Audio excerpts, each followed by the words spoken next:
Okay, class, if you turn to your books on page 27. 27? Come on, Eileen was number 27 in the top 40 last week, and I remember it was number 1, and it beat out Billie Jean, and nothing beats out Billie Jean. And I wonder if I still have the notebook where I wrote that down, and I think I gave it to Shannon, and I have to get it back from her as soon as she gets home from school. And it is said that if a child lacks focus, doesn't concentrate, isn't paying attention, that it must be the sign of a problem, and maybe it's time to make a diagnosis, slap him with a label, feed him some drugs, fix them up and make them normal.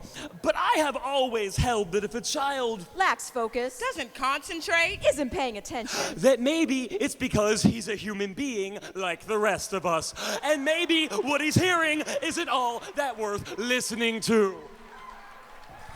Christopher, are you listening? Christopher, are you? R is a letter, but it's also a word. Like, are you going to Scarborough Fair? And U is a letter, but it's a word too. Like, hey, you, and I think it's an animal too, but I don't know what kind. And I wonder what other letters are also words. Like, A is like a thing, and B is the disease that floats around and stings you, and C is like what you do with your eyes, but it's also a body of water like the ocean.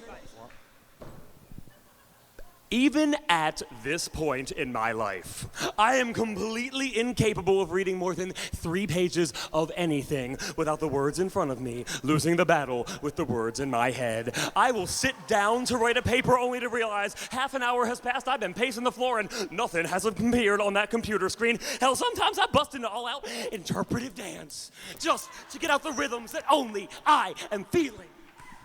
Christopher, are you listening? Christopher, I'm listening. I'm listening to the rain on the window, but it's raining, and I hate walking home in the rain because my books get wet, my hair gets in my eyes, and all the kids laugh at me, but maybe Mom will come to the bus stop and I can ride home with her, but maybe the kids will laugh at me for that.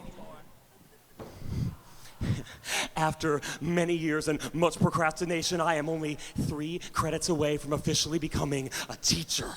And I can only pray that in that time I do not forget being behind that desk among 30 others. And when I look out and see that same squirmy expression on my students' faces, I do not say, let's get you some drugs. I instead say, let's get you up, get you moving, make this mean something.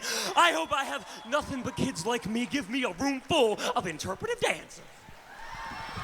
Christopher, are you listening? I'm listening. Are you listening? I'm listening to the pencil tattoo that's over. I'm listening to the chair squeak behind me. I'm listening. Christopher, I'm listening. Are you listening? Christopher, are you listening? Christopher, are you listening? Christopher, are you listening? I'm listening to everything.